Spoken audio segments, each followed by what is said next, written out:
Hello, I'm AJ Hammer, live in New York City.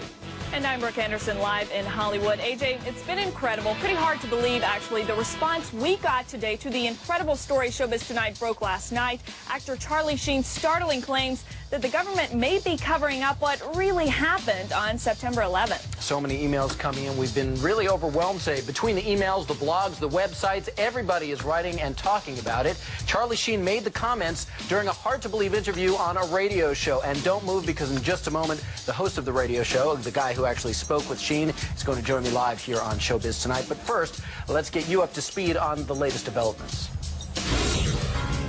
The more you look at stuff, especially specific incidents, specific events in or around the fateful day, it just raises a lot of questions. The questions Charlie Sheen is raising about the 9/11 attacks are raising a lot of eyebrows. Our email inbox immediately started to overflow, and the coverage on Showbiz Tonight is getting a lot of attention. The website 9/11 Blogger calls Showbiz Tonight's coverage, quote, the first time a major news station has covered 9/11 questions in any reasonable format. It all started with a radio interview Sheen gave to GCN radio network host Alex Jones, a cult hero of sorts to 9/11 conspiracy theorists. Well, during the interview, Sheen made clear that he backs Jones' views. We're not the conspiracy theorists on this particular issue. It seems to me like, 19 amateurs with box cutters taking over 4 commercial airliners and hitting 75% of their targets. That feels like a conspiracy theory. Sheen also made another shocking suggestion that we may not know the full story about the collapse of the World Trade Center. I have a hard time believing that a fireball traveled down the elevator over 1,100 feet and still had the explosive energy to destroy the lobby like it was described. I said, hey, call me insane, but did it sort of look like those buildings came down in a controlled demolition? When I was your age, I could only dream about my parents splitting up. As the star of the hit sitcom 2.5 Men, Sheen is seen weekly by about 10 million people, and many of them may end up paying attention to his controversial comments on 9/11. Welcome back to Showbiz Tonight. I'm AJ Hammer in New York. This is TV's only live entertainment news show. We have been getting an overwhelming response to our Showbiz Tonight question of the day. We've been asking, Charlie Sheen speaks out. Do you agree there is a government cover-up of 9/11? Here's the vote so far. 67% of you say yes, 33% of you say no. Some of the emails we've received includes one from Jennifer in North Dakota. She writes, Charlie Sheen has no evidence, and it is a shame that celebs get their voice and opinions heard because of their status. We also heard from Danny, who lives in Kentucky. Danny says, God bless Charlie Sheen for standing up and speaking his mind on what is the most devastating event to hit our nation, 9/11. We also heard from Chris in Ohio. Chris writes, this is a very important issue that must be brought into the mainstream. It is our patriotic duty to make sure we find out why and how 9/11 happened.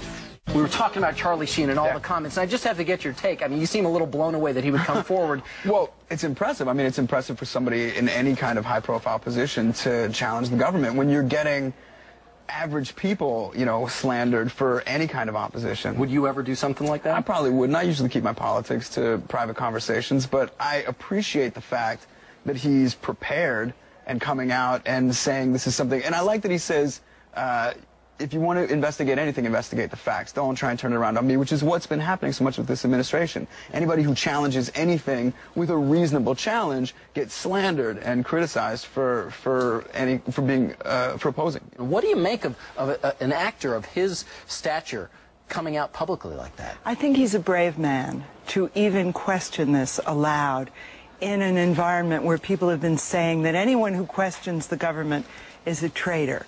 So Charlie Sheen has done his homework, and he's asking questions. He's speaking truth to power, which is a brave thing to do. Look, the young people in my family, my nephews, for example, have been saying for the past 3-4 years that we are not learning everything about 9/11 that we're meant to learn. And specifically, they've been saying that if you read all the different websites, if you're really careful, what you discover is that a lot of facts don't add up. And even if a modicum of what is being put out there, all these conspiracy theories, even if a piece of that is true, we have a responsibility, don't you think, to be asking the questions and to be doing the investigation? I think it's very patriotic to investigate it. In America, we are fed propaganda, and if you want to know what's happening in the world, go outside of the U.S. media, because it's owned by 4 corporations. One of them is this one. And you know what? Go outside of the country to find out what's going on in our own country, because it's frightening. I do believe that it is the first time in history that fire has ever melted steel.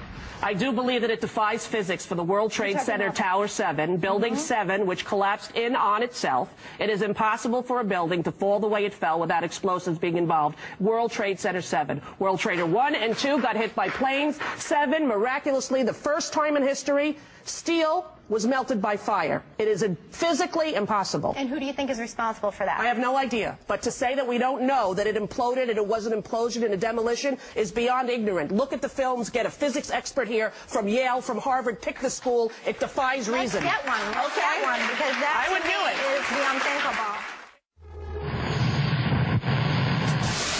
This is Tom DeLonge from Angels and Airwaves. When you kind of piece apart the way the buildings exploded, it seemed to echo the way big buildings are demolition. We can describe that 2 weeks before 9/11, there was teams of people that were entering the World Trade Center doing things that were unknown to most, shutting off the security systems and whatnot. We do know that the buildings were made to withstand incendiary temperatures thousands of degrees more than what was happening when it all went down. We do know that the buildings came down in a fashion extremely similar to a controlled demolition of a building. There's no possible way that it could have happened the way they describe. And we're talking about 60–70% of the American people are actually starting to think that there's a different story. Why are we, as Americans, sitting back and letting this happen to us? I think that this is a huge challenge for Americans to not let them be defined this way, and to actually stand up and do something that can not only better our own life, but better the world.